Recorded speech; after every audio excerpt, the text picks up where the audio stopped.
Boa noite a todos e a todas. Sejam muito bem-vindos e bem-vindas. É com muita alegria que iniciamos oficialmente esse semestre, aqui na Universidade Católica, curso de Pedagogia. Lembro também que a gente tem como convidados especiais, além das pessoas que estão no auditório, os alunos também do curso em EAD. Então, a gente está transmitindo essa aula, afinal de contas, é uma oportunidade muito significativa para a gente poder discutir a educação brasileira, né? Então, para que a gente possa dar início à nossa reflexão, eu tenho dois grandes convidados, né, que são pessoas fundamentais na formação de qualquer pedagogo e de qualquer professor, né? Eu acho que todo mundo que está aqui, pelo menos da minha época, estudou e ainda estuda os livros desses professores, né? Então, eles são pessoas que têm uma trajetória muito significativa na nossa formação como docentes. Então, eu convido aqui o professor Célio da Cunha.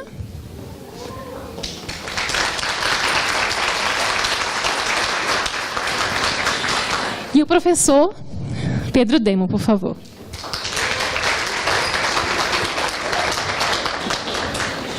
Logo no início, né, eu havia conversado um pouquinho com eles e a gente sabe que eles têm um currículo vasto, né? E assim, como a gente acabou tendo um pouquinho de atraso agora no início, a gente não vai parar para poder ler tudo isso, claro, né? Mas eu vou pedir que, com todo cuidado, o professor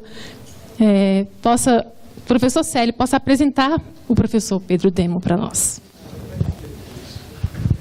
Olha, realmente bem, inicialmente, boa noite a todos e a todas, né?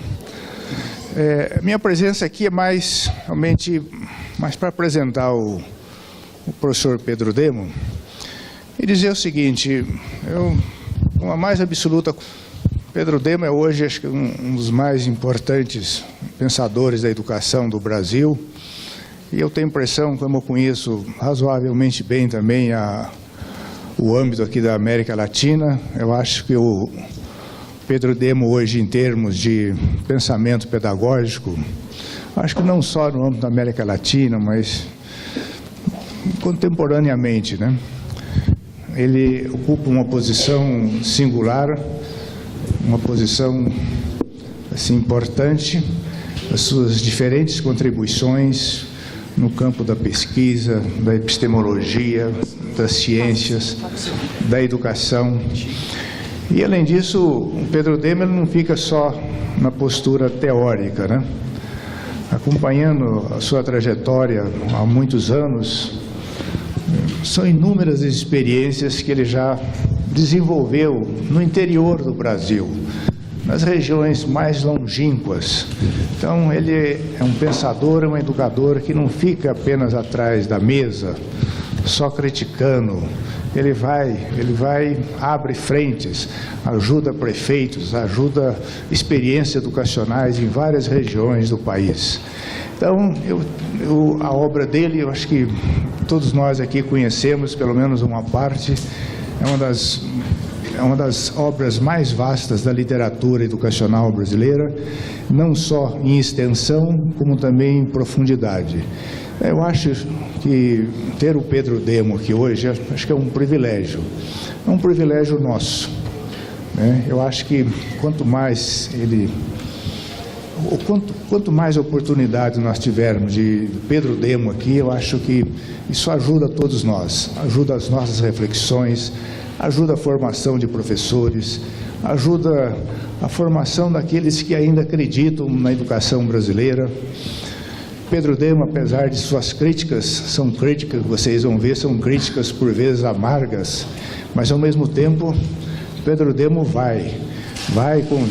convence prefeitos para levar a educação avante. Tem feito isso há muitos e muitos anos no Brasil. Então, há inúmeras experiências pessoalmente coordenadas por ele em várias partes do país.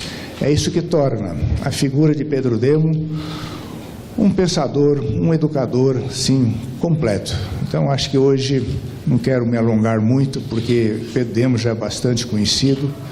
Imediatamente passar a palavra para ele, que com certeza ele vai nos brindar aqui hoje com uma noite assim extraordinária de críticas, de reflexões, de caminhos e de alternativas. Pedro Demo, então, acho que esse auditório está aqui à sua disposição, viu? Bem-vindo, professor.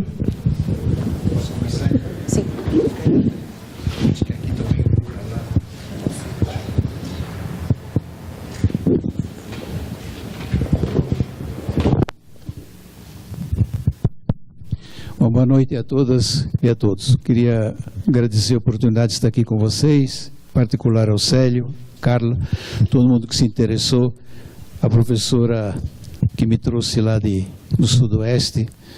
Muito encantado de estar aqui com vocês. Bom, nós combinamos conversar sobre a precariedade do ensino no Brasil. E por que eu estou interessado em passar de um sistema de ensino para um sistema de aprendizagem. Então, hoje nós temos muitos dados interessantes, sobretudo do IDEB, embora o IDEB não seja também um indicador maravilhoso, é apenas uma referência importante, porque vem de fora, vem de cima, né? Mas não apanha tanto a aprendizagem como mais memorização, domínio de conteúdo e coisas do gênero, que não é bem o que a gente quer como aprendizagem. Mas isso também não refresca, porque se nesse âmbito o IDEB já é muito baixinho, se a gente apertasse, se a gente pedisse do IDEB que refletisse aprendizagem autoral, é capaz de dar 0. Então também isso não vai adiantar muito. Mas de qualquer maneira, então nós temos esses dados hoje, vou usar aqui em abundância. Nós temos também coisas às vezes inauditas no Brasil, por exemplo, o desempenho de Sobral no Ceará, que chegou a 95% de aprendizado em matemática nos anos iniciais, que é uma cifra finlandesa, uma coisa estrambótica, assim, que assombrou as pessoas e também causou até muita suspeita, se aquilo também não é maquiado, não é produzido de certa maneira, mas de qualquer maneira é uma coisa interessante, que o país tem um poço sem fundo de misérias e também tem picos incríveis, assim, cai lá. Então vamos trabalhar essas ideias. Então, para começar, eu tentei colocar aqui uma contraposição entre ensino e aprendizagem. Sistema de ensino de fora de cima, reprodução, centrado na aula, centrado no professor, e faz 3 coisas sempre religiosamente: aula, prova e repasse. Então, se a gente olhar bem, toda escola tem isso, toda universidade tem isso, e às vezes nada mais do que isso. E eu gostaria então de tentar argumentar que isso não é correto. Inclusive, isso não respeita o que a universidade produziu de pesquisa, de ciência, de conhecimento científico, muito importante. Aula, para as teorias da aprendizagem, nunca foi importante. Mas o professor acha que aula é o que há de importante. Então, hoje, quem gosta de aula é professor. Os alunos cada vez menos gostam de aula. Então, no sistema de aprendizagem, o interesse é outro, é de dentro, como diz a biologia, como diz a neurociência. A aprendizagem não está na aula do professor, a aprendizagem está na cabeça do estudante. Você ter claro isso aí, eu acho que sempre foi claro isso, aliás, desde Sócrates. A maiêutica socrática já colocava assim: o estudante aprende se quiser. Se ele não tiver motivação, não está interessado, não está envolvido, você pode dar quantas aulas quiser, pode dar a aula que quiser, entra por um ouvido, sai pelo outro, ele não aprende. Então a aprendizagem não está na aula. Mas é muito difícil convencer o professor que a aula dele não é importante. Ele acha que importante é a aula dele. E isso está cristalizado na nossa cultura. Em todo lugar nós valorizamos a aula, não a aprendizagem. Por exemplo, quando tem um tiroteio lá na favela do Rio de Janeiro, fecha a escola, a imprensa logo diz: os alunos estão com um problemão, que estão perdendo aula. Se a gente fosse olhar com calma, eles não estão perdendo nada. Perder aula não é problema. Eles não estão estudando, não estão aprendendo, não estão lendo, não estão pesquisando, isso ninguém fala. Porque a vida se resume na aula. Quando o sindicato faz uma greve, tira a aula. Porque se acha que a escola que não tem aula acabou. E depois da greve vem a reposição da aula, mal e porcamente, como sempre. Então tudo gira em torno da aula. Nós não temos um sistema de aprendizagem, nós temos um sistema de ensino. Aprendizagem, então, tem participação do estudante, é o fundamental. Figura fundamental da aprendizagem, eu aprendi isso, não é a aula. Isso está bem teorizado na pedagogia, com Vygotsky, teoria da mediação. Se olharmos então para nossas famílias como fazemos em casa, a mãe é considerada na natureza o caso mais visível de mediação. O maior mediador biológico que nós temos é a mãe, que gera o filho, gesta o filho, amamenta o filho, cuida do filho e tal, mas é mediação. O filho não é dela. Ela não cresce pelo filho. Ela tem que cuidar que o filho cresça, porque crescer é do filho. É uma atividade que acontece nele, não no cuidado da mãe. Então isso, finalmente, nós temos que entender, porque está em toda a teoria boa de aprendizagem. Aula é mediação. Em geral, atrapalha mais do que ajuda. O que é importante? A produção do estudante. A autoria do estudante. Por quê? Porque a biologia também diz isso. Toda aprendizagem é autoria, é profundamente autoria. Você só tem aprendizagem quando o aluno se torna autor, quando ele exerce autoria, quando ele produz autoria, aí tem aprendizagem. Antes disso pode ter aula, pode ter memorização, pode ter decoreba, mas não propriamente aprendizagem. Então a aprendizagem está baseada na autoria do estudante. Eu preciso que alguém me passe alguém está passando. Aprendizagem como aprender como autor. Então eu me fixei um pouco nessa ideia, não porque eu queira fazer um modismo, mas simplesmente para ressaltar esse lado. Porque também o bom professor sempre foi autor. Isso nós temos numa tradição universitária respeitável, que é como se faz um mestre e um doutor. O mestre e um doutor se faz por pesquisa. Ele tem que ser autor, tem que ser cientista, tem que ser pesquisador. Mas nós não permitimos isso para o graduando. O graduando vai de aula mesmo. Vai de provinha, vai de repasse e fica nisso, que é uma grande contradição. Quando um PhD chega na sala de aula e dá aula, ele está, na verdade, fazendo uma enorme hipocrisia. Porque ele sabe mais do que ninguém que ele chegou a ser doutor, não foi por aula. Ele é doutor porque é autor.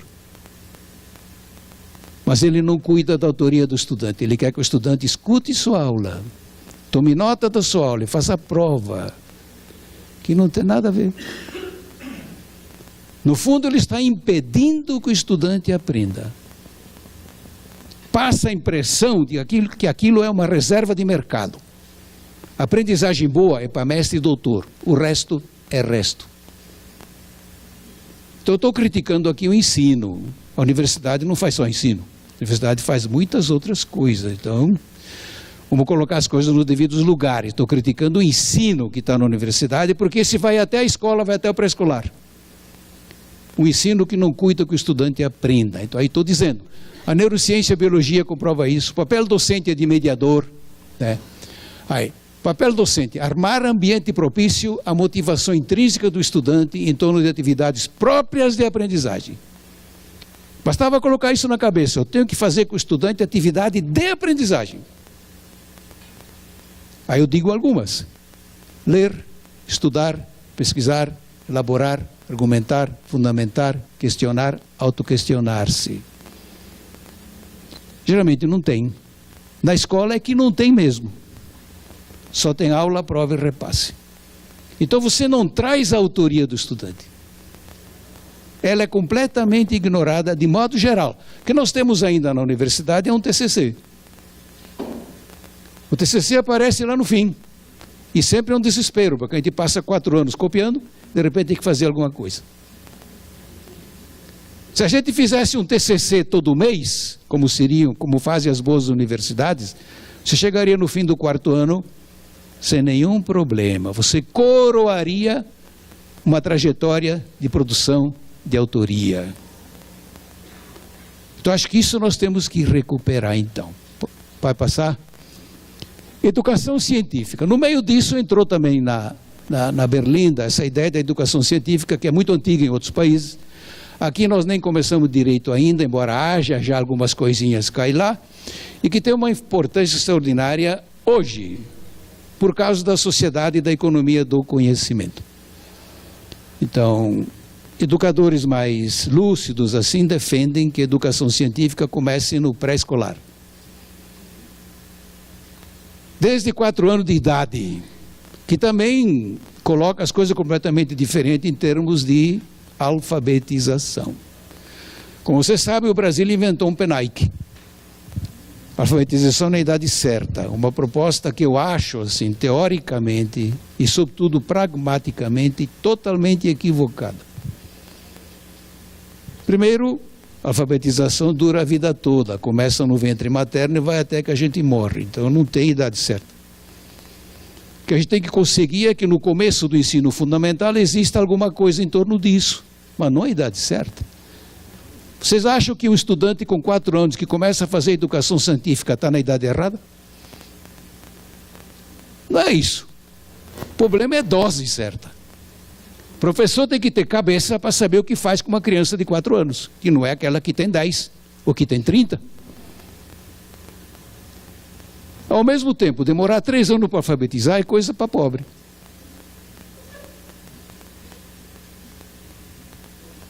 Pedagogia pobre para o pobre.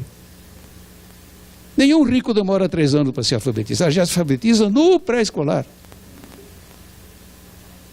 Então aí tem um problema que volta para a universidade, do alfabetizador que a universidade fabrica. Ele não dá conta de alfabetizar. Porque não aprendeu. Teve aula, mas não aprendeu. Isso hoje passa também por licenciado. Vou ver, o licenciado tem um problema muito maior. Então aí as coisas começam a ficar complicadas. Educação científica, então, significa o compromisso que a gente tem de colocar o estudante dentro da sociedade dele. Tirar essa escola que é do século passado, que é como a fábrica do século passado, quer dizer, toda homogênea, com a mesma aula, o mesmo produto, tudo uniforme e tal, que tudo mudou. Nós não temos, por exemplo, aquela ideia de que o aluno tem que ser tratado individualmente. Como é na Finlândia. Na Finlândia, a educação especial é praticamente para todos. Porque todos têm alguma necessidade. Todos têm que ser cuidados. Todos têm que aprender. É um direito deles. Mas a educação científica não tem só esse lado mais óbvio, neoliberal, da produtividade e da competitividade. A educação científica tem outro sentido, que é muito mais importante para nós, que é recuperar a argumentação de Paulo Freire da emancipação. Nós perdemos completamente na escola a ideia de emancipação, porque ela é tão ruim que é capaz de desemancipar. Perdemos isso. O estudante não tem nenhuma chance de mudar de vida fazendo escola. E o que é que Paulo Freire queria? Vamos voltar, por exemplo, à experiência que ele teve com Darcy Ribeiro no Rio, da qual eu, por acaso, participei. Foi uma grande honra, um grande aprendizado. Por que é que eles queriam uma escola diferente? Porque o pobre precisa de uma escola melhor. O pobre não pode ter a mesma escola. Se ele tiver a mesma escola, ele fica onde está. Tem que ter uma escola com resultado superior, que era o que eles achavam que era a escola de tempo integral. Aí a argumentação de Paulo Freire foi muito forte, mais do que a de Darcy Ribeiro. Então, o conhecimento mais emancipatório que nós temos é o científico. Isso não significa desconhecer os males do conhecimento científico. O conhecimento científico é eurocêntrico, é machista, é colonizador, é insustentável porque se une ao neoliberalismo e acaba com o planeta, e por aí afora. Mas, mesmo assim, tão ambíguo é o mais emancipatório. Por quê? Porque ele é desconstrutivo. Ele é combativo. Para Paulo Freire, é o que ele precisava. Opressão precisa ser destruída. A gente não pode compactuar com ela. Então o conhecimento que destrói é o científico. Tomando um exemplo clássico, Galilei se confrontou com o Papa. Qual foi a arma dele? Matemática. Pobre precisa de matemática. E nós vamos ver aqui nos dados que matemática está em extinção. Por que matemática é importante? Porque é formal, porque é abstrata, porque é analítica, porque olha a opressão por dentro, por cima, por baixo e destrói. desfaz, se confronta. Os outros conhecimentos não é que não sejam importantes. Por exemplo, saber popular, senso comum, as sabedorias históricas são muito importantes, para outra razão. Para as identidades históricas, as identidades culturais, muito importantes, mas não para emancipar. Tem uma esquerda brasileira que gosta de namorar com essa emancipação pelo senso comum, pela sabedoria popular. Não tem sentido. Você não pode mandar o pobre para a guerra atômica de estilingue. Ele tem que ir com matemática. Essa era a proposta de Paulo Freire. Se quiserem reler o livro dele, Pedagogia da Autonomia, que eu acho que é o melhor livro dele, de longe, está lá. A força do ler a realidade. Ler a realidade formalmente, matematicamente, analiticamente, para poder derrubar a opressão. Então isso desapareceu. A escola não tem mais nada a ver com isso. A escola tem a ver com aula, com repasse de conteúdo. Não é formativa, não forma nada. É instrutiva.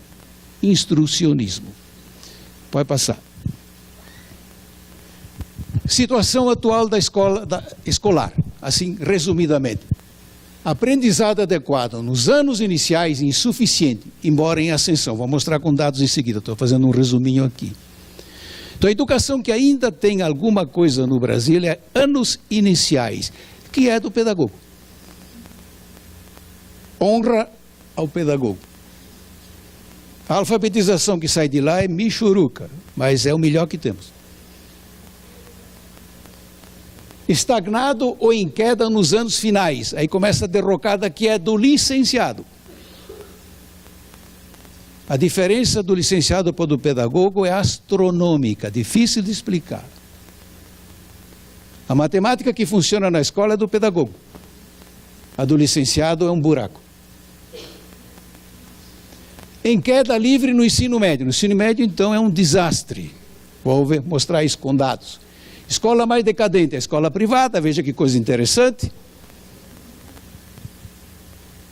A escola mais decadente é a escola privada.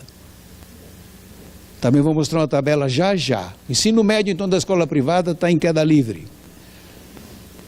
Pedagogos licenciados muito mal formados. Aí está um problema da universidade.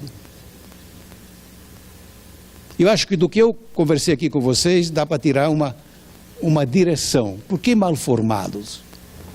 Porque eles só têm aula. Eles não são aprendizes.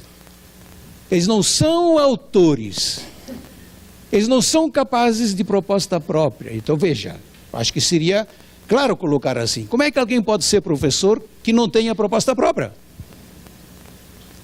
Quem não tem proposta vai dar aula de quê? Vai copiar. E hoje está tudo à mão. Tem internet, à vontade. Então a aula hoje, quem dá no Brasil é a internet.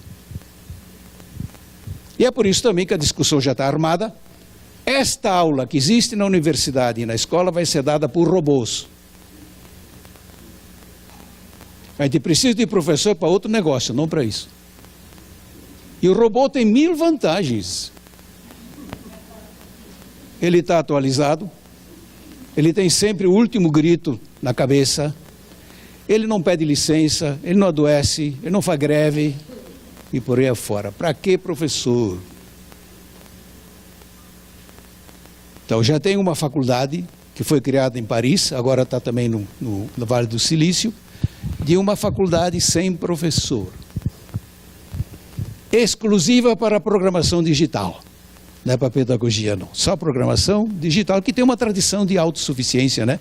Porque na história do computador, quem gosta dessa charanga, na história do computador, sempre os meninos eram produtores da sua própria máquina. Eles compravam as peças e montavam as máquinas. Então, o autodidatismo sempre foi fortíssimo. Até hoje. Né? Então, só para programadores digitais, ainda é de graça, veja, só para espicaçar a escola pública. Eu não concordo com isso, acho que o professor não pode ser desfeito, mas o professor que só dá aula, sim, esse não precisamos para nada. Um robô é muito melhor, muito mais interessante. Então, acho que isso nós temos que botar na cabeça. essa instituição que vive de aula faleceu. Universidade sabe o que aprender. Então aí está a questão. A universidade sabe o que aprender, porque tem dentro dela toda essa multiplicidade de propostas interessantes, de teorias comprovadas, de autores reconhecidos, lá Piaget, Vygotsky e uma cambada. Então ela sabe. E faz isso com a sua elite, mestre e doutor. Não permite que isso desça. Então uma das teses hoje importantes no mundo todo é descer esse espírito. Fazer a graduação com o espírito do doutorado. Fazer o ensino médio e o ensino fundamental com o espírito do doutorado. E fazer o pré-escolar com o espírito do doutorado. Sempre, em qualquer nível, mutatis mutandis, autor, cientista, pesquisador. Esta é a figura do século XXI. Autor, cientista, pesquisador. Então nós não estamos produzindo isso. Nós não temos nenhuma condição de produzir isso com a instituição que temos hoje. Reserva para pós stricto sensu, quer dizer, só essa funciona. Se vocês olharem após lato sensu, também não faz sentido nenhum hoje. É só olhar. Quase todos os professores têm especialização. Não mudou nada, pelo contrário, está piorando. Você não precisa ir longe. Pegam aqui uma instituição do Distrito Federal, a EAP. A EAP faz formação continuada para todos os professores. O Distrito Federal está em queda livre. Cada ano se aprende menos. E a EAP dá mais cursos para piorar o professor. É incrível. É incrível. É impressionante. A universidade tem boas ideias. PIBIC, por exemplo. PIBIC há 20 anos comprova que o estudante que aproveita bem a graduação é quem pesquisa. Ninguém tem dúvida disso, mas não sai de um projeto piloto. É para 4 gatos pingados. Mas a ideia sempre foi essa, o PIBIC se demonstrando, vão fazer de toda a graduação um PIBIC. PBL, na medicina, agora também puxado para baixo, para ensino médio e ensino fundamental. PBL o que é? Uma medicina feita sem aula, baseada na produção do estudante. Aqui tem uma das melhores do país, do Distrito Federal, não é da UNB, do Distrito Federal. Simples. Qual é o bom médico? O autor, o cientista, o pesquisador. Aquele que produz sua profissão, renova sua profissão, continua sempre estudando. O óbvio ululante, na verdade. Depois, produção própria. Todo professor que faz carreira universitária precisa produzir. Exige a CAPES, exige o CNPq, com justa razão. Como é que a gente aprende? Produzindo, não é escutando aula. Escutando aula pode até ter, mas é insignificante, não tem peso. Aula é dispensável. Vai passar. Bom, situação da universidade de ensino. Questão do ensino. Mestrado, doutorado com autoria. Autor, cientista, pesquisador. Produção própria para carreira. Mas, graduação, aula, prova, repasse. Licenciados pedagogos não sabem aprender. Mas acham que sabem ensinar. Não é isso? Eles vão para a escola achando que sabem ensinar, mas nunca aprenderam. Eles não foram formados como aprendizes. Eles foram deformados como ensinadores. Aí fica difícil, por exemplo, alfabetizar. Eu acho que se nós parássemos um pouco para pensar, um alfabetizador tem que ter produção própria em alfabetização. Tem que ser autor de proposta de alfabetização. Quem tem? Ele precisa tirar limpo como é que se faz isso na escola. Ele tem que pegar, por exemplo, o estudante que está com 4 anos de atraso e alfabetizar, para ver o que é bom para tosse. nada, é só aulinha.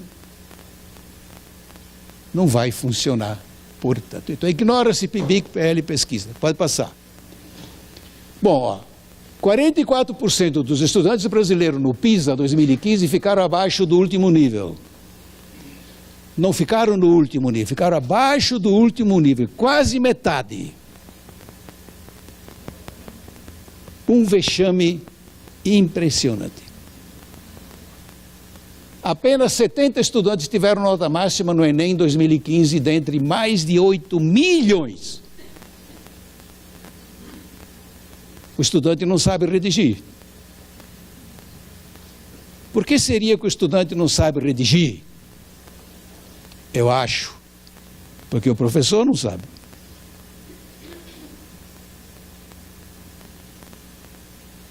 Qual é o licenciado em matemática que faria uma boa redação?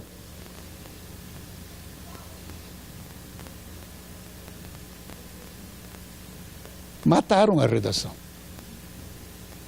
Estudante não só não redige, não tem assunto, não lê nada. Aí não sai uma página. Esta é a realidade.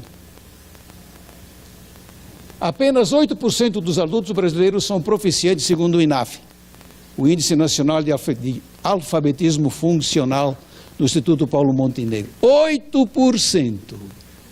Isso é resultado direto da escola que temos. Bom, e aqui tem uma tabela do IDEB, a média geral, não é média distante, mas dá para ver bem, por exemplo, a crise da escola privada. Se vocês olharem, anos finais, que está aqui mais para baixo, privada, 5.8, 5.8, 5.9, 6.0, 5.9, 6.1, e a meta era 6.8. Está estagnada a escola privada. Ensino médio, a escola privada, 5.6, 5.6, 5.6, 5.7, 5.4, 5.3, caindo. Então aqui vocês têm um desenho do país. Os anos iniciais produzem alguma coisa, depois vamos desaprendendo. Vamos caindo, subindo. A gente vai subindo no sistema, caindo na aprendizagem. Pode passar. Aprendizagem adequado no Brasil. Então aqui é a tabela geral do Brasil, que é muito interessante, embora os dados sejam do IDEB, é sempre uma média distante. Não é? Os anos iniciais, 95 a 2015. Interessante que temos uma série histórica de 20 anos. Então aí dá para ver alguma coisa de tendência, de estruturação, de como são as coisas. Ó, matemática, começou com 19% de estudantes que aprendiam, 19%. Isso foi para 43% em 2015. Então aí houve um avanço, que é do pedagogo. O resultado é ruinzinho. Nós não podemos ter uma escola onde 43% aprenda matemática. É uma escola escandalosa, mas subiu. Língua portuguesa, começamos com 39, fomos para 54, também subiu relativamente menos, mas subiu. 54 também não dá. É uma escola improdutiva. Anos finais. Matemática começou com 16 e agora está com 18, quer dizer, não anda. É o licenciado. Língua portuguesa começou com 37 e desceu para 33, desceu. Estamos indo para trás. Cadê o licenciado de língua portuguesa? Ensino médio, era 11 em 95, que era uma grande miséria, virou 7. Aí está. 7% dos brasileiros em 2015 aprenderam matemática no ensino médio. 7%. Praticamente ninguém. Por isso que eu digo, matemática está em extinção. Se continuar assim, vai acabar. Língua portuguesa. Começamos com 45, agora estamos com 27. Indo para trás, indo para trás. Então não é só a escola é ruim. A universidade ajuda a escola a ser ruim. Então vamos colocar essa argumentação bem. Nós não podemos culpar o professor. Porque a aprendizagem não passa pelo professor só. Primeiro, a aprendizagem passa principalmente pelo estudante se quiser estudar. professor não causa aprendizagem. A teoria estatística da correlação evita exatamente isso. A correlação de variável não dá causa, dá associação. Então, o desempenho do professor tem a ver com o desempenho do aluno, mas não em termos de causa mecânica, mecanicista. Então não é o caso culpar o professor. É a questão de ver que o professor tem uma importância enorme na aprendizagem do estudante e que isso não está acontecendo. Isso está sendo desviado. Então, essa é uma visão geral do país. Geralmente todos os estados têm uma configuração assim. Eu trouxe o Distrito Federal que nós moramos aqui, então pode passar, nós vamos ver o Distrito Federal. Nos anos iniciais, começou com 20, passou para 52, a mesma coisa, subiu, mas o resultado é pequeno. Língua portuguesa começou com 53, agora é 66, subiu pouco, mas subiu. Anos finais, de 28, desceu para 22 em matemática, que estamos indo para trás. Língua portuguesa de 49 ficou 40, estamos indo para trás já nos anos finais. Cadê o licenciado? E no ensino médio, de 31 desceu para 12, olha aí. Nós já tivemos aqui no Distrito Federal 31,5% de aprendizado adequado, que foi o maior que o país já inventou. Agora temos 12,8%. Então é uma escola que está atraindo a turma. Língua portuguesa começou com 65, já era uma enormidade para o país. Agora virou 41. Indo para trás, tocando para trás. Vai passar. Aprendizado adequado em matemática, ensino médio e IDEB 2015. Aqui está a tabela mais desastrosa do nosso país. Olhem lá. Maranhão. 1,5 dos estudantes em 2015 aprenderam matemática. Aí eu acho que matemática já foi extinta. E junto com o Maranhão, veja lá, Amapá 2, Acre 2,7, Pará, que é o estado mais forte do norte, mais intelectualizado, com melhores universidades, não tem matemática para ninguém. E o melhor estado é o Distrito Federal com 12. Então, comparando o Maranhão com o Distrito Federal, dá uma diferença grande, dá mais de 10 vezes.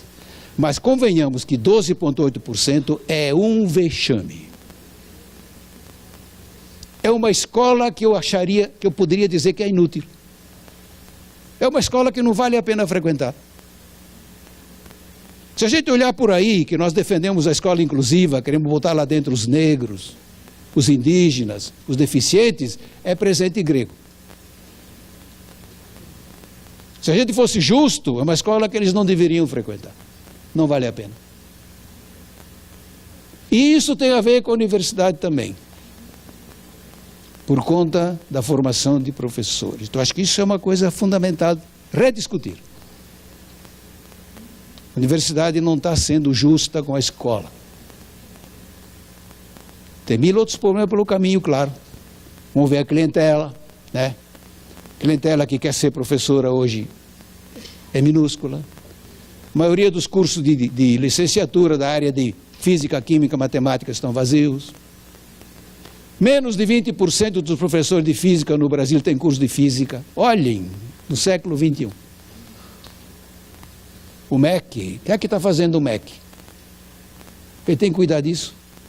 A escola precisa ter o professor de que a turma precisa. Precisa ter físico, precisa ter químico, precisa ter matemático. Não tem. Uma vez, o Mercadante, olhando esses dados, ficou arrepiado. Se lembra do Mercadante? Foi ministro. Aí então ele resolveu fazer um programa, vocês podem ver lá na internet e vão achar esse programa aí. Ofereceu uma bolsa de R$150.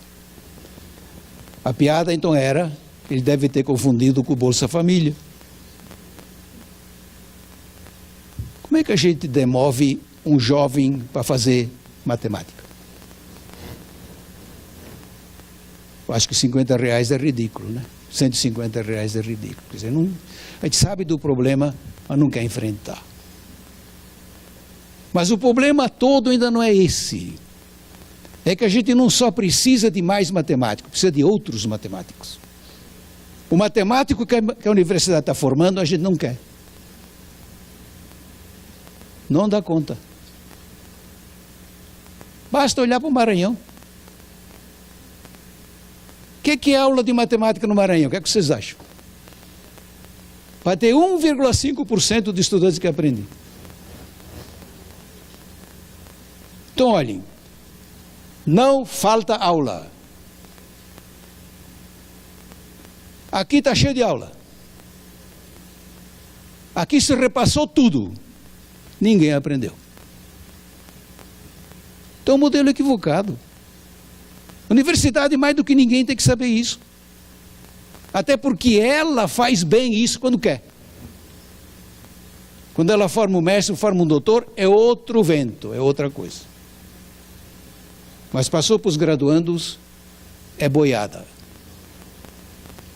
Aí não se cuida nada. Pode passar.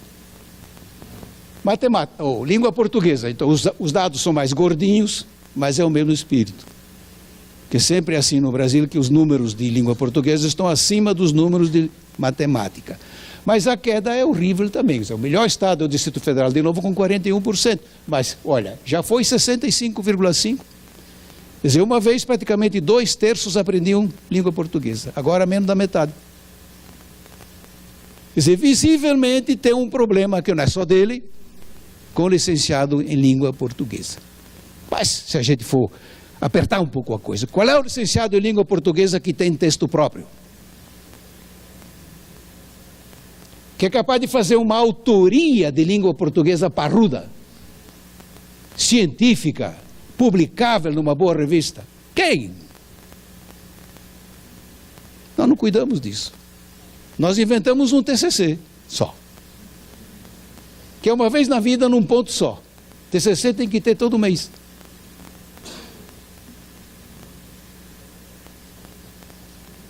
Pode passar. Aprendizado adequado em Sobral. Aqui temos o outro lado. Um município que assombrou o país. Olha só. Aprendizado adequado nos anos iniciais de matemática foi de 95% também de língua portuguesa, sendo que em 2005 matemática era 7%. Como é que Sobral passou de 7% para 95%? Então isso também gerou um pouco de suspeita, né? Quando a esmola é demais, o pobre desconfia. Mas eu andei estudando um pouco isso aí. Eu não fui lá.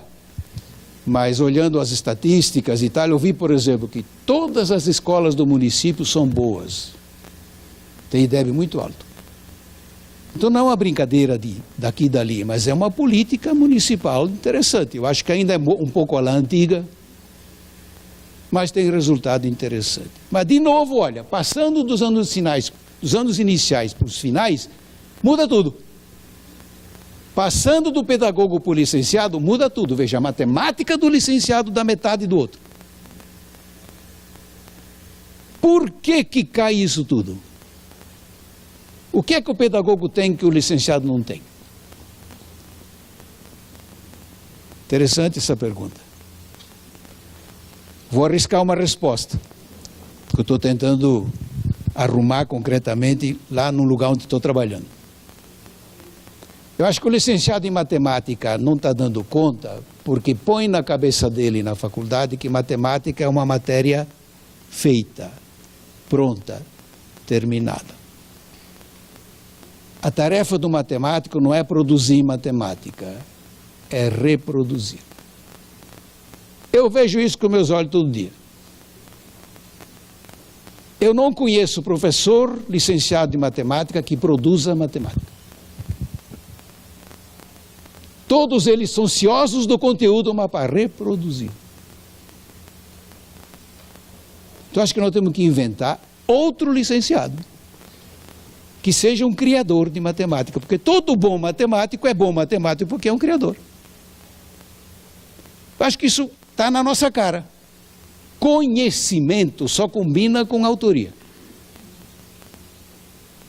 Não há conhecimento quando a gente copia, quando a gente reproduz, quando a gente faz aula. Não tem conhecimento. Isso é conversa fiada de que a gente está transmitindo conhecimento. Não, está transmitindo velharia, é outra coisa. Conhecimento não se transmite, temos que fabricar.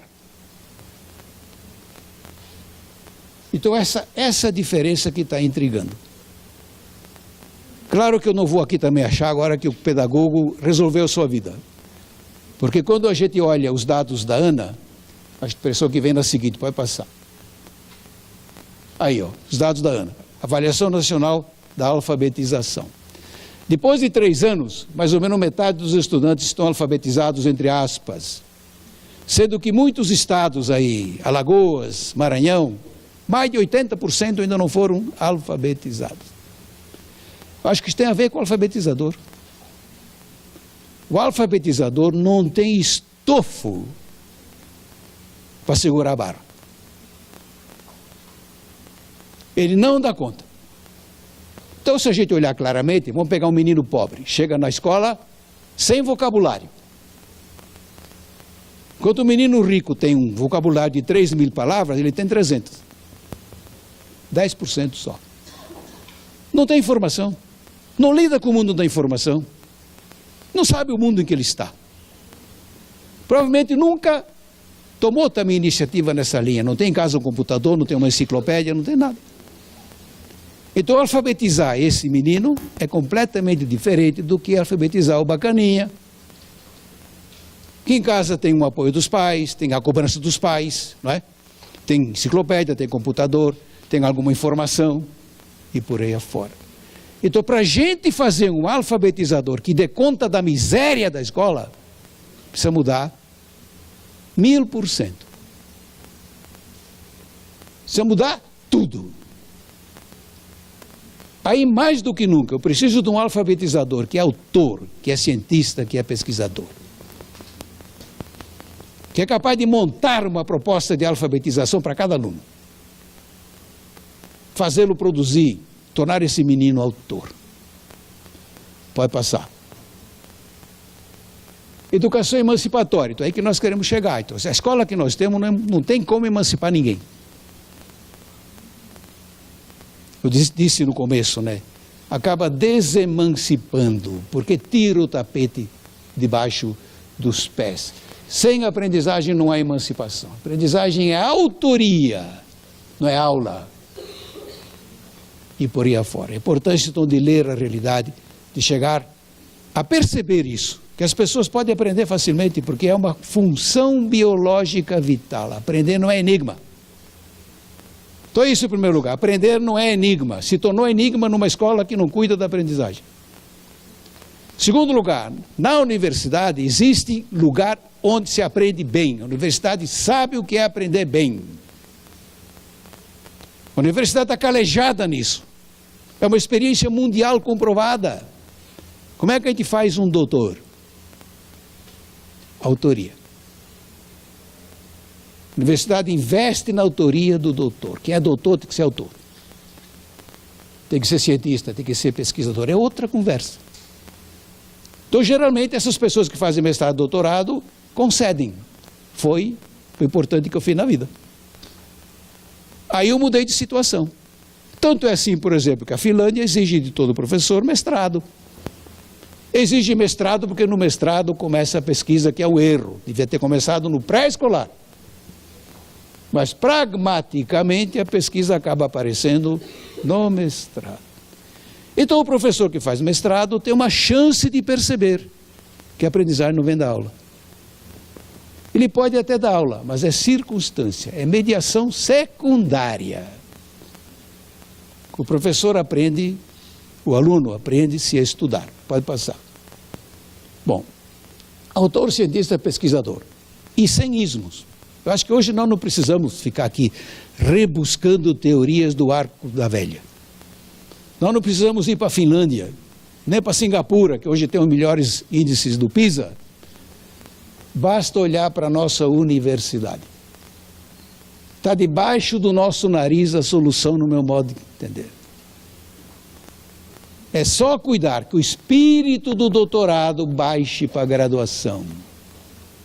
Aliás, para contar um caos, eu fui estudar na Alemanha. E o que me fez cair a ficha foi que a graduação na Alemanha que eu fiz tinha o espírito do doutorado. Não era um departamento diferente.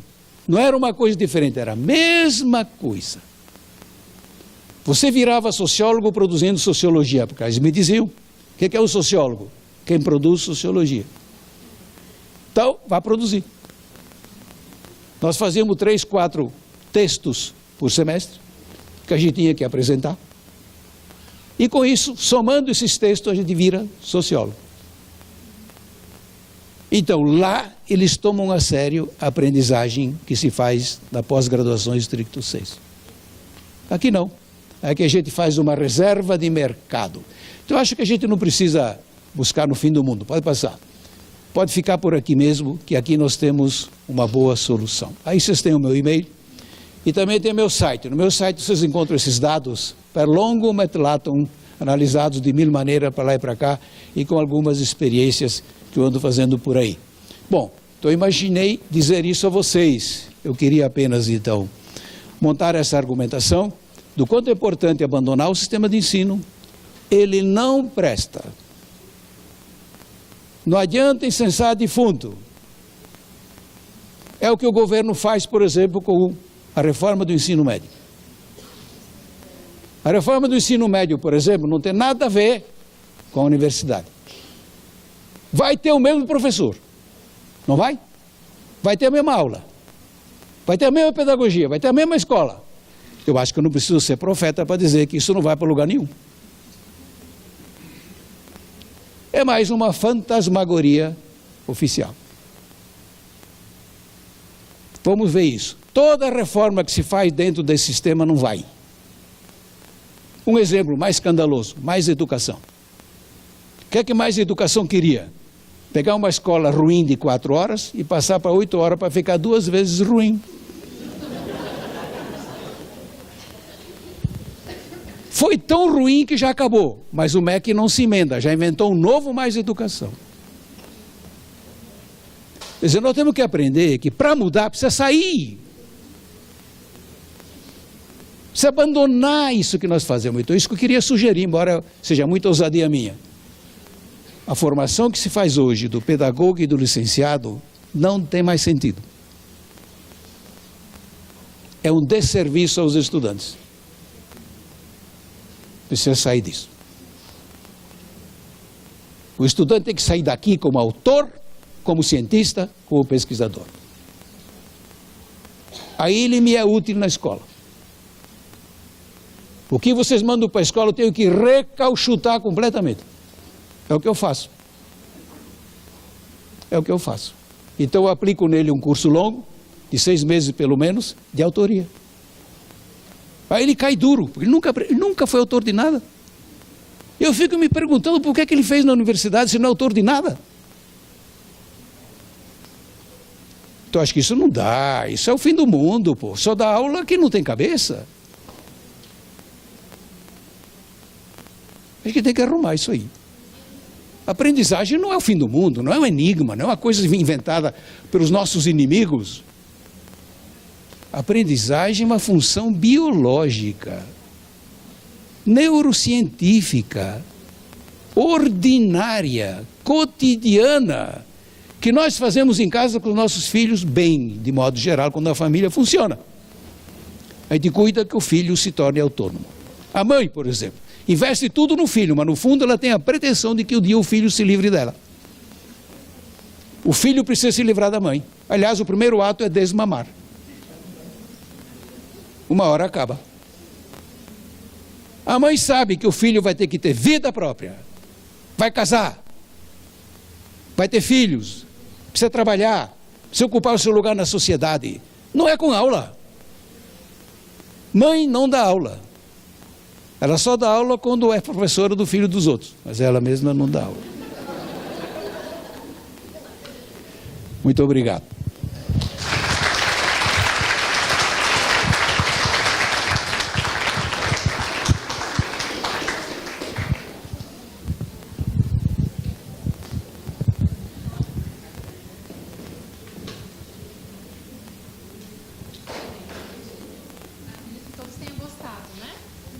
claro, né, gente? Todo mundo gostou muito, porque quando o professor chegou e ficou um pouquinho lá na direção comigo conversando, na pedagogia, eu falava para ele, né, que quando eu estava na graduação, eu era fã dos livros, que eu ia na biblioteca e ficava procurando Pedro Demo. Por quê? Porque eu achava diferente a linguagem dele, que me provocava a pensar e não ser mais um professor que fazia as coisas do mesmo jeito que todo mundo já fazia. E eu não queria ser uma professora convencional, eu queria ser aquela professora que não faz parte dessas estatísticas, né? Então, os livros que ele escreveu me fizeram a professora que sou hoje, sempre tentando melhorar, né? Então, a gente, com muito carinho, mediado pelo professor Célio, convidamos ele a vir estar aqui nessa abertura da aula magna no curso de pedagogia, para que a gente pudesse refletir com relação à nossa postura. Todos aqui são licenciandos de diversos cursos, não temos só pedagogos aqui, tem o pessoal da química, matemática, língua portuguesa, né? E eu só escutei aqui as emoções, né? Os dados, são horríveis os dados, né? Então, eu queria convidar também o professor Célio para compor a mesa, para a gente poder escutar as dúvidas de vocês, a gente tentar responder, porque não sei se vai ter muitas respostas, né? Então, a gente vai estar passando blocos de 3 questões, para que vocês possam perguntar, e a gente vai tentar, né, fazer aqui uma discussão mais coletiva e responder essas questões.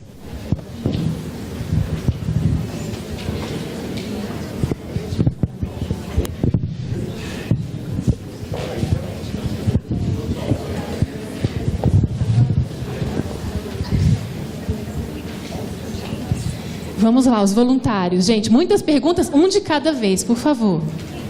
A Camille está com o microfone, é só levantar a mão que ela vai até vocês, para vocês poderem colocar as questões.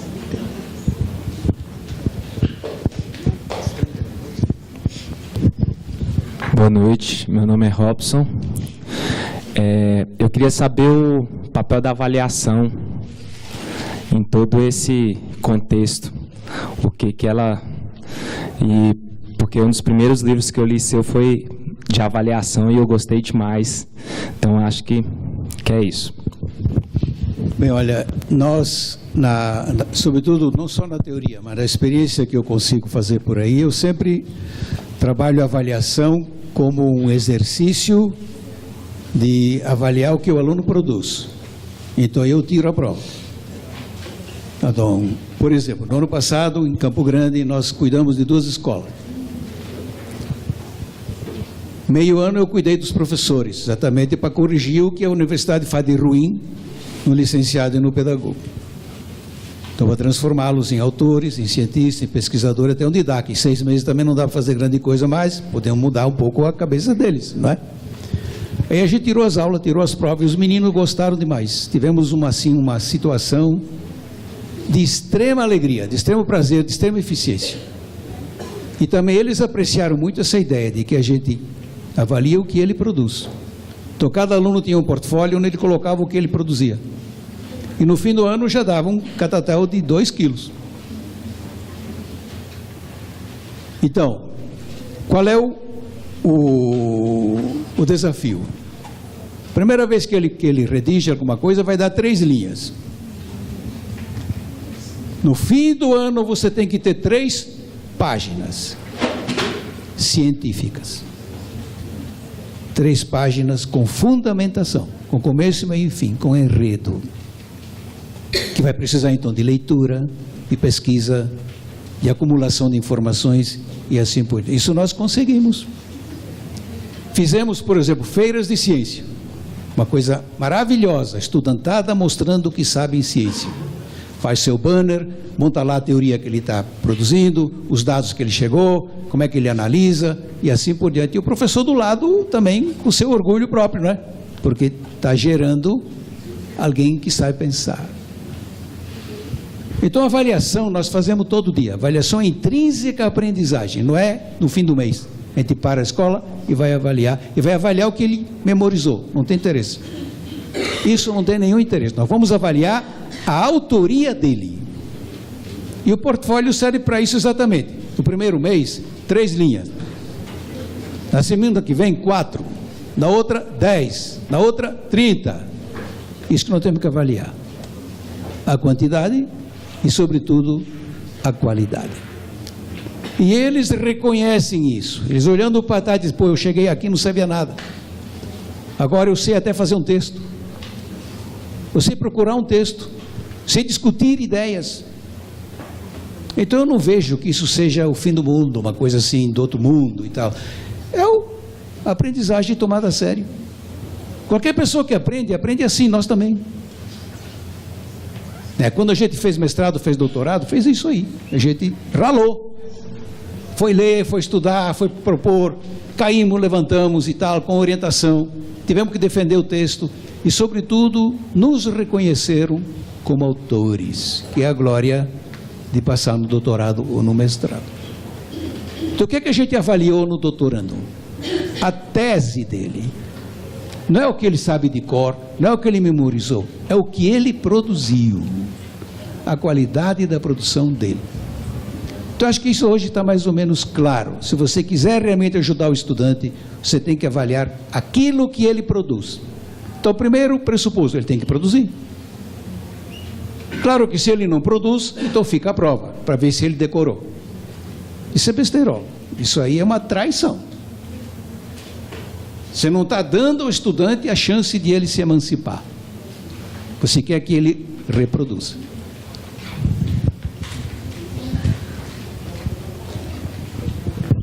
Professor Pedro Demo, Erondina, professora Erondina, eu sou professora de matemática e sou professora, com muito orgulho, sou professora do curso de matemática e de pedagogia dessa universidade e tento fazer alguma coisa para que as pedagogas saiam daqui sabendo ensinar matemática.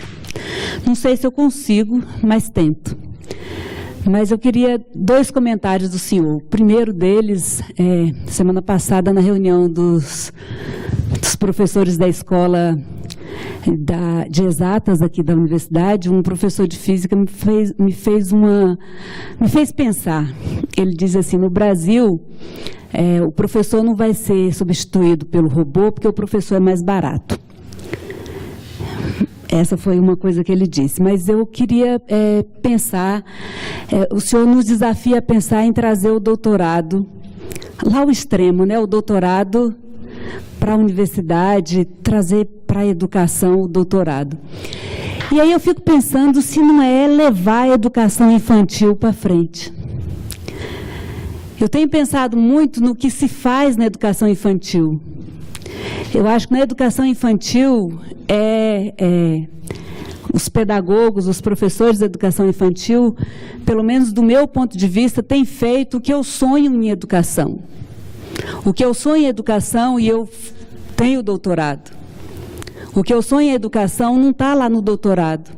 O que eu sonho em termos de educação é o que eu tenho acompanhado por aí em educação infantil.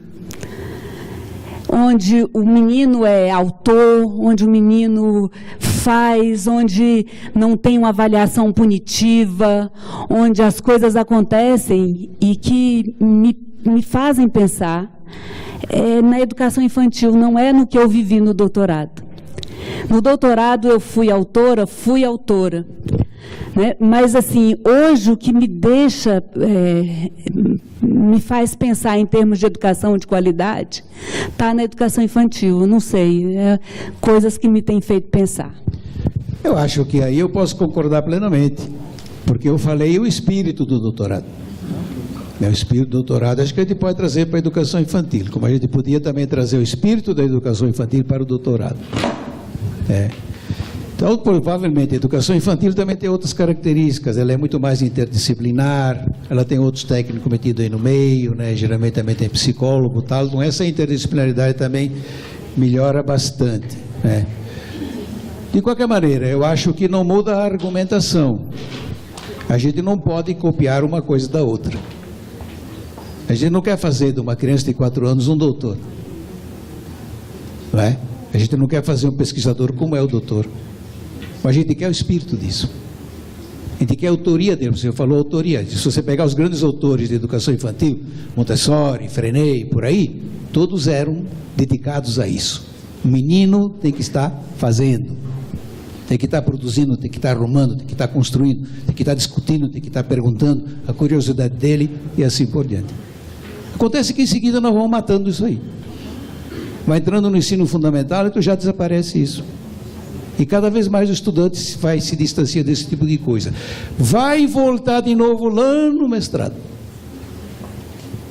Do jeito que é o mestrado. Então, claro, mutatis mutandis. Então, aí concordo plenamente com você. Eu não quero copiar o mestrado, eu quero o espírito do mestrado. O espírito do doutorado. E também quero uma ciência ajuizada. Eu não quero conhecimento colonizador, conhecimento destrutivo dos outros saberes. Eu quero um conhecimento da paz, conhecimento da convivência e assim por diante. Mas precisa de matemática. Então, o que o pré-escolar pode, por exemplo, não está fazendo bem é matemática. Porque geralmente os pedagogos não têm boa formação. Mas vejam, ironia do destino, é a melhor matemática que temos. É a do pedagogo. Então honra o pedagogo. Acho que o pedagogo mudou alguma coisa. O licenciado ainda não mudou nada. O licenciado é o mesmo de 500 anos. Mas eu acho que a pedagogia de alguma maneira se sacudiu. Também eu acho que a pedagogia tem uma importância especial, porque é ela que define a aprendizagem. Então é o curso mãe dos outros cursos, podia-se dizer isso. É muito importante a pedagogia. Eu acho que a qualificação de uma universidade vem sempre muito da pedagogia que ela faz. O curso de pedagogia é o fiel da balança. Então, por isso que o curso de pedagogia deveria ser o primeiro a sacudir a roseira. Acabar com o instrucionismo, acabar com a aula, acabar com a prova.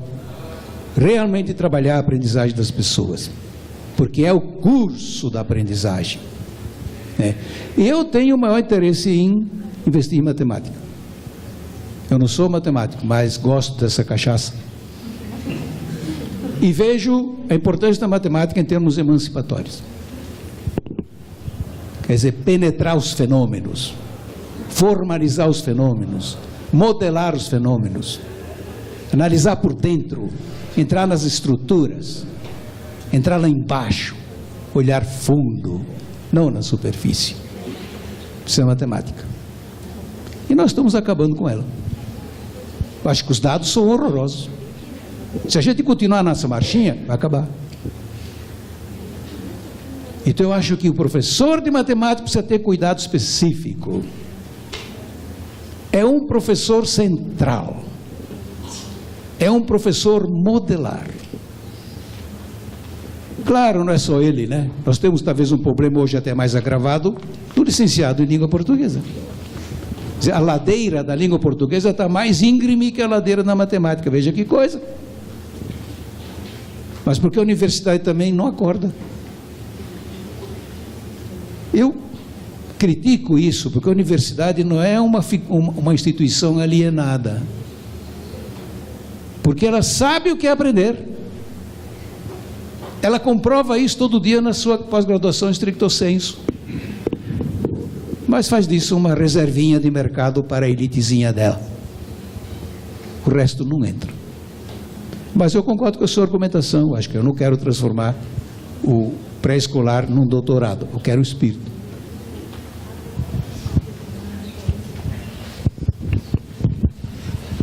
Eu me chamo Milena, sou aluna do curso de Pedagogia. Primeiramente, eu gostaria de agradecer a sua presença, é realmente uma honra recebê-lo aqui na instituição. É um prazer fazer parte, né, desse momento. E eu achei interessante, o senhor trouxe muitas coisas a refletir, realmente, muito no que pensar. E eu achei bem interessante quando o senhor mencionou a respeito da diferença do pedagogo para o licenciado, né? Eu tenho uma amiga que ela faz psicologia aqui na instituição e ela me disse que a melhor professora que ela tem no curso é uma professora que a primeira formação dela é em pedagogia. Então, ela falou que é uma aula diferente, realmente, né? E eu acho que também o senhor falou que iria arriscar a resposta, né, da diferença entre os dois. E eu acho que entra também nessa questão. A gente percebe que na formação do pedagogo já sai ali daquela questão só da aula expositiva e a gente tem mais aquela formação mesmo para usar o jogo, a brincadeira, usar metodologias diferentes, né? E isso realmente faz com que o aluno tenha mais essa questão da autoria. Outra coisa também que eu achei interessante a respeito do papel do professor, que ele tem falhado com o seu papel. E aí eu fiquei me questionando e gostaria de trazer isso para o senhor. onde entra também um pouco a questão do aluno, pelo que o senhor tem observado na sua experiência, como é a recepção do aluno? Porque, pelo que eu vejo aqui na instituição, tem professores que sim pedem para a gente fazer artigo, para a gente produzir, para a gente escrever. A gente tem bastante professores que incentivam e falam, gente, vocês precisam ser professor pesquisador. Mas eu percebo que quando o professor lança isso, o aluno reclama, eu não quero escrever artigo, eu não quero ler, eu não quero escrever, né? Então eu vejo que tem muito essa resistência. E eu gostaria de saber do senhor onde entra o papel do aluno também nessa construção da sua própria aprendizagem. Certo. Bom, na minha experiência, eu vejo que tem muito aluno que não quer aprender. Então, a gente não pode tirar também a parte dele, porque também, no fundo, eu tentei dizer aqui com todas as letras, a figura fundamental é ele. Quem aprende é ele. A nossa aula não faz ele aprender. Nossa aula é uma mediação. E ele aceita se quiser. Então, tem muito aluno que não quer aprender. Mas eu acho que nós, como professores, como educadores, não podemos ficar parados nisso. Nós temos que conseguir convencê-lo a aprender. É como a mãe em casa. O menino não quer ir para a escola, mas ela tem que dar um jeito que ele vá. Porque é importante. No entanto, nas duas experiências que eu fiz ano passado em Campo Grande, eu não tive nenhum problema com o aluno. Foi uma coisa assim, totalmente inesperada. Nós fomos preparados para ter muito problema com o aluno. Porque era uma virada, porque é uma metodologia exigente. Por exemplo, quem faz treilinha, levar a fazer 3 páginas, é um sacrifício. Eles abraçaram a causa. Então aí eu acho que é o seguinte, muitos estudantes estão amortecidos porque cansaram, porque veem que a escola não vale a pena. Nós pensávamos, por exemplo, que íamos perder muitos estudantes pelo caminho. Não perdemos um. Todos. Eu quero até aceitar que isso foi meio excepcional. Não pode ser assim todas as vezes, não. Mas eu acho que quando a gente trabalha bem o estudante, o torna protagonista, escuta o que ele quer, também não fica dando trela para ele, para qualquer coisa que ele queira. Porque não vai ser assim agora, com o estudante sendo protagonista na escola, ele se reúne com os colegas e tira matemática do currículo. Não é assim. Ou então demite um professor que ele não gosta. Não é assim. Mas ele tem o lastro dele em que ele pode ser bom protagonista. Então, por exemplo, ele pode propor pesquisa. Ele pode propor um assunto que lhe interessa. Ele pode, por exemplo, fazer uma feira de ciência não genérica, voltada para os problemas da comunidade dele. Que vai então girar em torno do saneamento básico, do córrego que está podre, da má moradia que ele tem, da falta de cultura e tal, e tal, e tal, e tal. Ele pode fazer isso. E ele gosta disso. Então eu acho que a gente tem as duas coisas. Se você cuida bem do estudante, ele pode reagir melhor. Acontece que a gente condena o estudante a ficar escutando lorota. É o que ele faz o dia inteiro. E não é possível que a maioria dos estudantes não caia a ficha de que aquilo não adianta nada. É só olhar depois para o Enem. Ele vai para o Enem e não redige. Ninguém redige. Então isso causa um estrago no estudante. Isso causa uma retaliação. Agora, se o estudante observa que a escola é interessante, que a escola lhe dá trela, que ele pode fazer coisa bonita e tal, eu cansei de ver nessas duas experiências, a mãe e o pai admirados. O meu filho quer estudar. Como se fosse coisa do outro mundo querer estudar. Porque ele nunca tinha visto o filho querendo estudar. O filho que pede um livro. Quando é que um filho pede um livro? Mas lá tinha muita gente atrás de livro. Foi para a biblioteca, visitar a Federal, né, que tem uma boa biblioteca, para estar lá, tal, fazer pesquisa e assim por diante. Então acho que isso aí a gente tem que olhar com um olho multifacetado. Você precisa saber motivar o estudante. Uma das coisas também que motiva muito é usar novas tecnologias. Por exemplo, que eu vi lá, nós fizemos essa experiênciazinha que é michuruca, mas dá uma ideia também por conta da matemática. O professor estava trabalhando o teorema de Pitágoras. Então o teorema está pronto, já está feito, já foi inventado. Geralmente o professor repassa. Mas como nós estávamos numa outra escola, nós combinamos que não vai repassar. Nós vamos ver se o estudante reinventa o teorema de Pitágoras. Que é assim que se fala no Japão. Precisa reinventar a matemática. Qual foi a ideia dele? Sugeriu aos estudantes 5 fazer um vídeo do teorema com a devida demonstração. Então, quem gosta de matemática, o quadrado da hipotenusa é igual à soma do quadrado dos catetos num triângulo retângulo. Eu aposto que a maioria boiou, não sabe o que é isso. Não é isso? Porque nunca se entendeu. Matemática, como toda outra disciplina, só funciona se entende. Não é isso, professora? Esse é o problema. Os meninos fazendo o vídeo entenderam, gostaram, passaram a ser fãs de matemática, com uma mudança fortuita, que em vez de dar aula, mandar fazer um vídeo, pedir um vídeo. O que é que o vídeo comprovou? A autoria deles. Eles reconstruíram o teorema. Eles procuraram ainda um lugar de aplicação do teorema, numa construção civil, por exemplo, né? Se você tem um ângulo reto, um cateto aqui, um cateto ali, você pode sacar a hipotenusa pela regra de 3, não é, professora? Então, eu acho que isso a gente pode fazer sem grandes tumultos, sem grandes invencionices. Então veja, o aluno veio. O aluno tem sua rebeldia, claro, mas muitas vezes a rebeldia é retaliação, ele está de saco cheio.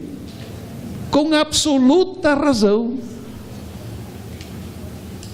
Então acho que a gente precisa ver isso de maneira mais de longo prazo, mais abrangente.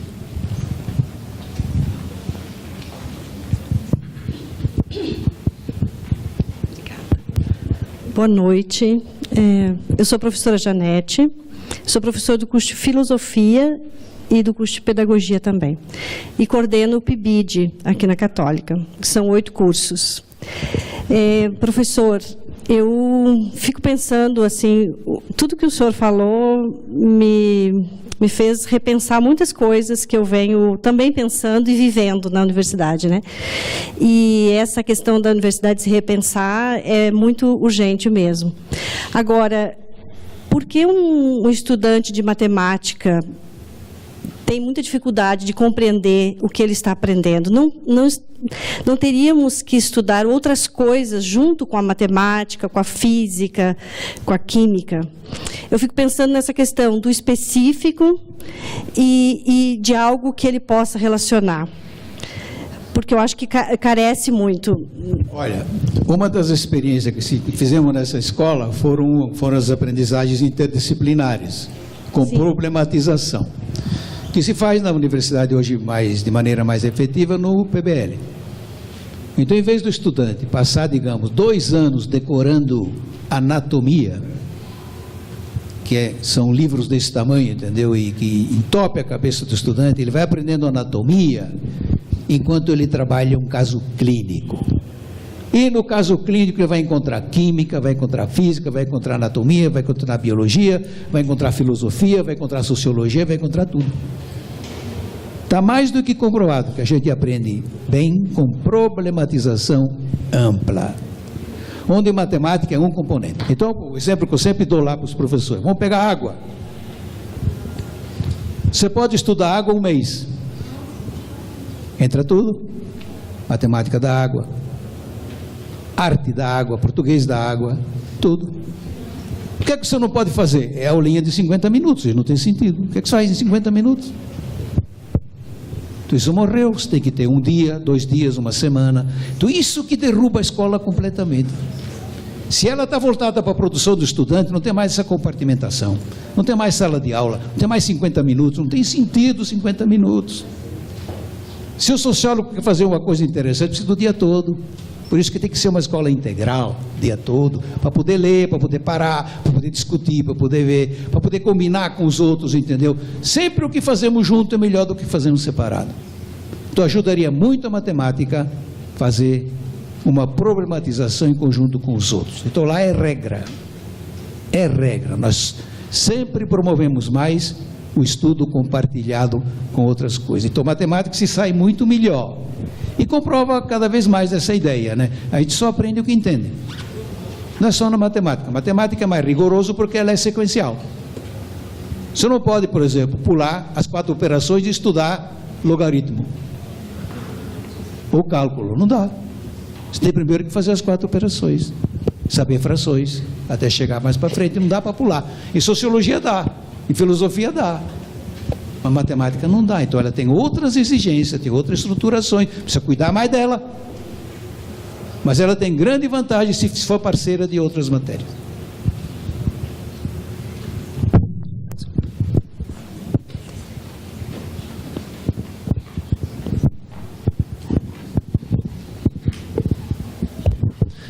Meu nome é Natan, sou estudante de Química. A minha pergunta é basicamente sobre a educação especial, né? Para alguns alunos que são diagnosticados com alguma patologia ou alguma dificuldade cognitiva ou de raciocínio, né? Se seria estritamente importante que o próprio professor soubesse lidar com essa patologia de forma psicológica, certo? Ou seja, tivesse alguma disciplina ou matéria ou um treinamento próprio para esse tipo de... não seria de obstáculo, desse tipo de caso, certo? Ou apenas um acompanhamento psicológico separado do professor resolveria o problema. Bem, aqui temos um assunto bem complexo e que não está resolvido. Em primeiro lugar, alunos especiais têm uma variedade estonteante. Desde aquele que tem uma restrição mental severa e talvez já não consiga nem aprender, ou aprende muito pouquinho, até aquele que lá no outro canto não tem o dedo mindinho e vira presidente do país assim mesmo. Quer dizer, a diferença é enorme, não dá para botar tudo isso no mesmo saco. Então, primeira coisa, você tem que colocar na escola aqueles que podem aprender. O avanço que nós tivemos, muito honroso, aliás, foi legal. Defender que todos devem estar na escola regular, não separar. Sempre que possível, não separar. Na escola regular. O problema aí é outro. É que a nossa escola regular é completamente irregular. Não é inclusiva. O erro nosso é imaginar que a escola que temos é inclusiva. Ela é excludente. Aí vem outros problemas. Será que o professor tem preparo para lidar com necessidades especiais? Ele pode se arrumar, ele pode estudar. Tem muitos professores que fazem isso. O mais difícil, evidentemente, é lidar com deficiências intelectuais. Mas, por exemplo, tem professor que aprende linguagem de sinais para ajudar o estudante, muito bom. Mas mesmo assim, eu acho que não dá para dispensar o especialista, o psicólogo, o neurocientista, ou qualquer coisa assim, entendeu? Porque é muito pouco provável que um pedagogo, que um licenciado consiga dar conta disso. Então o que é que nós fizemos? Nós enfiamos todo mundo na escola regular. Está todo mundo lá remando contra a maré. Porque se o aluno, entre aspas, normal, não aprende, imagine outro. Vou dar um exemplo, porque se eu vi com meus próprios olhos, lá numa dessas escolas que mudou, teve um menino que estava no 2º ano do ensino médio, e nós mandamos fazer texto, que lá fazer texto é cotidiano, descobrimos que ele não sabe escrever. Então veja o absurdo, né? No 2º ano do ensino médio, não sabe escrever. Como é que ele caiu para cima assim? Como é que ele chegou lá? E ele tem necessidade especial. Mas ele foi colocado na escola regular e largado. Pronto. Eu acho que isso nós não conseguimos arrumar. Nós só avançamos na lei. A lei é interessante. que não é muito diferente, por exemplo, do ECA, Estatuto da Criança e do Adolescente. É uma lei muito interessante, só que para a Suécia. Na Suécia talvez ela funcionasse bem, aqui é difícil. Então o erro crasso nosso é achar que a nossa escola seja inclusiva. Se você tem uma escola onde ninguém aprende matemática, qual é o sentido de botar os indígenas aí? Qual é o sentido? Vamos voltar à argumentação de Paulo Freire e do Darcy Ribeiro. O indígena tem que ter uma escola melhor que a normal. O pobre tem que ter uma escola melhor que a normal. Senão ele não sai do lugar. Então isso aí nós ainda não fizemos. Mas eu acho que como nós melhoramos muito legalmente, aí demos um grande salto, na verdade, não é?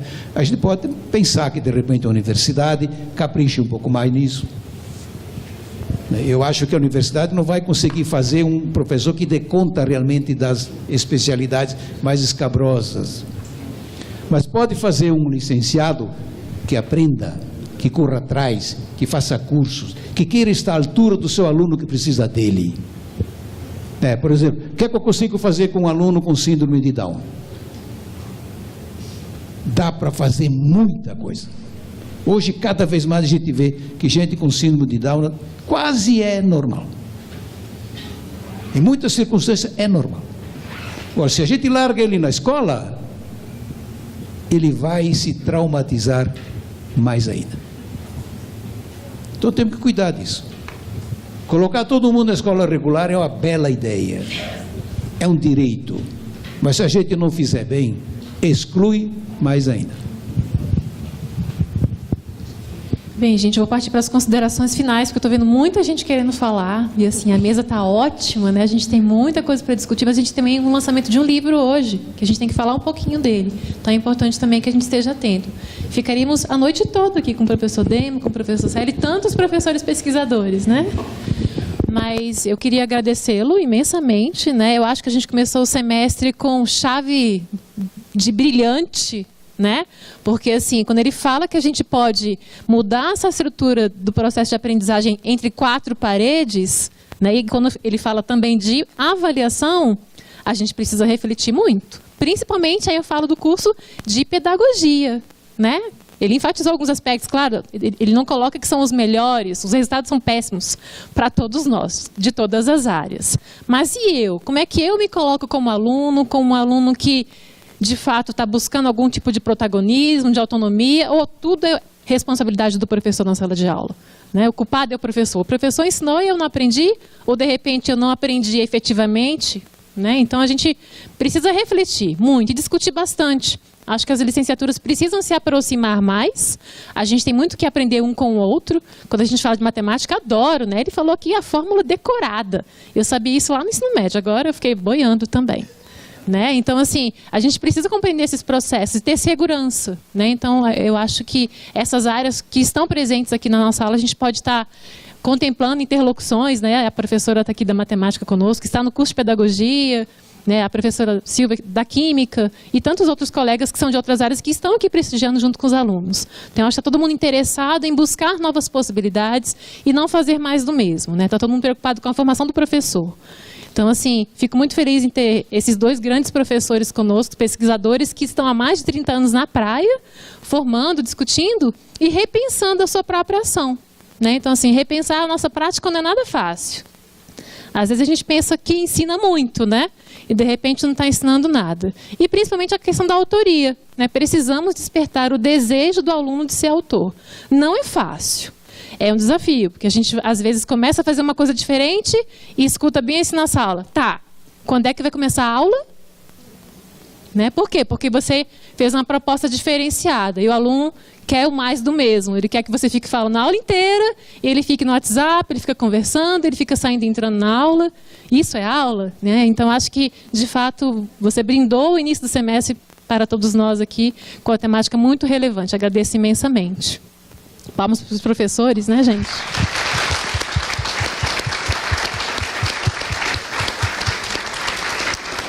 Em agradecimento, temos uma pequena homenagem, não é isso?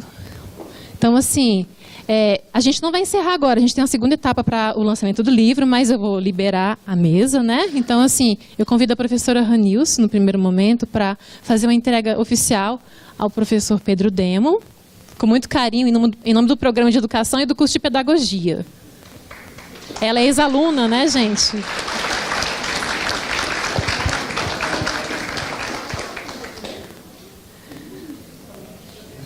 Quer falar também, Eunice?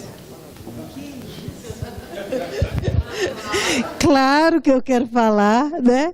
Para mim é uma grande homenagem, meu orientador, meu eterno orientador, eu tenho um grande orgulho.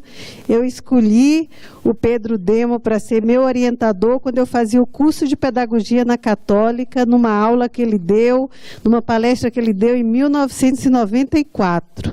Nós ainda éramos faculdades integradas da Católica de Brasília. E naquele dia, quando terminou a fala dele, eu fiquei no cantinho esperando para fazer perguntas, porque eu fiquei encantada com a fala dele, onde ele já naquela época falava que para aprender era preciso desestruturar-se, para depois se reestruturar. E eu fiquei tentando entender o que é isso, o que ele quer dizer, né? E aí passaram-se alguns anos, e quando eu resolvi fazer meu doutorado, eu quis fazer com ele, eu me estudei para fazer com ele, e foi uma grande honra. Para mim é uma grande honra entregar essa homenagem. Você é um grande educador, um pesquisador. A Universidade Católica de Brasília, estou profundamente emocionada. A Universidade Católica de Brasília, né, pega esse momento para fazer uma homenagem do Programa de Pós-Graduação em Stricto Sensu em Educação e do curso de Pedagogia ao professor Dr. Pedro Demo, em reconhecimento à relevante contribuição à pesquisa em educação e à construção da cidadania política e emancipada no Brasil, no momento em que nós precisamos muito disso. Te agradeço muito, obrigado. Te amo muito mesmo. Obrigada. Obrigado.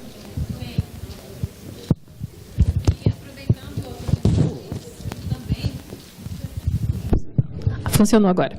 Aproveitando as homenagens, nós temos vários professores admiradíssimos que contribuem muito para a nossa formação no curso de pedagogia, né? Então, Pedro Demo veio também a convite do professor Célio, que é um excelente pesquisador, um professor excepcional, né? Que tem uma galera aqui que já fez aula com ele na graduação, no mestrado, no doutorado, né?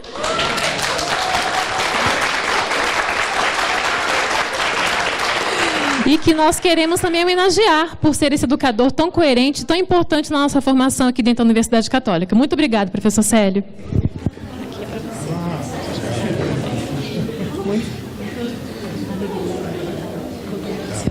você. Gente, muito obrigada. Agora eu convido, podem se... Né, o senhor quer falar alguma coisa também? Não? Não?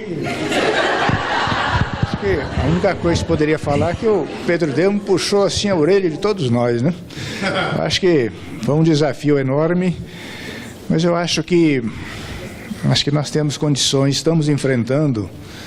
Eu acho que até o lançamento do livro do professor Wellington Ferreira aqui hoje, embora seja na pós-graduação, no mestrado, doutorado, mas não deixa de ser um exemplo de alunos autores, né? Então, esse livro aí que você recebe também é um esforço. Esse esforço deve continuar, está continuando, né?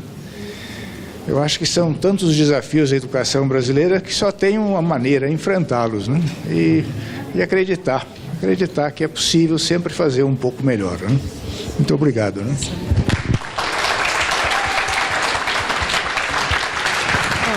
Eles estão liberados, mas agora eu convido o professor Wellington, que também é homenageado por nós aqui, claro, né? Que tanto contribui conosco. Por favor, professor Wellington. O senhor vai ser homenageado, mas vai falar um pouquinho do livro também, né? Desse lançamento.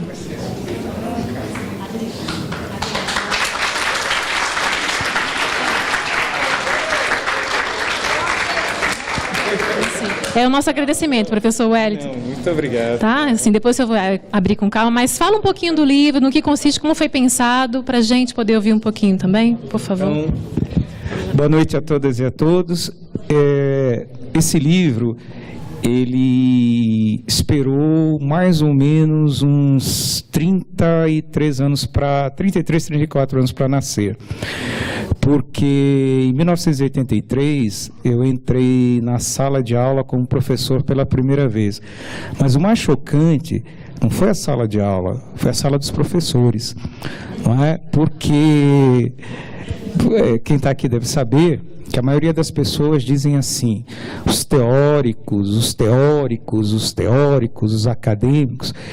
E o desafio que eu tinha, e nesse período todo de vida e de trabalho orgulhosamente como professor de história, foi tentar mostrar que os teóricos são de carne e osso. E que eles estão aqui. O mais bonito desses livros, eu tenho uma colega que é a Cris, que está aqui, eu tenho o Silas, não é? Que é um aluno da graduação em Direito, do lado dele está o Ivaldo, ali está o Rufo, para o lado de cá tem muita gente. Então, esse filho, como a Eútica e como um parto, ele nasce como tal. Porque a gente tem que aprender que a história é vida, que a história se faz, que a gente está aqui lutando, e aqueles que não lutam são aqueles que, como disse o professor Pedro Demo, não adianta incensar um cadáver. Isso me restou, isso foi, e aí, eu não estou dizendo como desabafo, como nada, mas isso me rendeu um documento contra mim. E eu me lembro que esse documento, isso faz parte da minha vida. Em 83, especialmente em 84, eu lutei contra a ditadura. Eu fiz parte de um movimento que nós fomos à rua para pedir diretas já. E eu não quero que isso se perca nunca. É bom que façam esses documentos, porque a história continua. Então eu agradeço a todos os pais, não é? Todos aqueles que semearam um pouco esse filho que nasce agora, que eu acho que é o mais bonito, que eu acredito que é o mais belo. Então, a cada um de vocês, muito obrigado. Não é? Porque acreditaram, porque é muito complicado, o livro é esse aqui. Mas, como diz o professor Célio, livro bom é aquele que a gente coloca na estante e ele fica de pé sozinho. Então tá aí, ó. Tá aí. E eu vou fazer um pedido. Eu estou com 15 exemplares lá, e o problema, gente, não é, claro que tem um valor, mas o maior problema é mandar de volta para o correio. Então vocês comprem, que é consignado. Eu vou pagar muito mais, brincadeira, né, gente? É o que eu consegui da editora, num preço razoável, e está à disposição. E muito obrigado, uma boa noite. Está aqui, cara.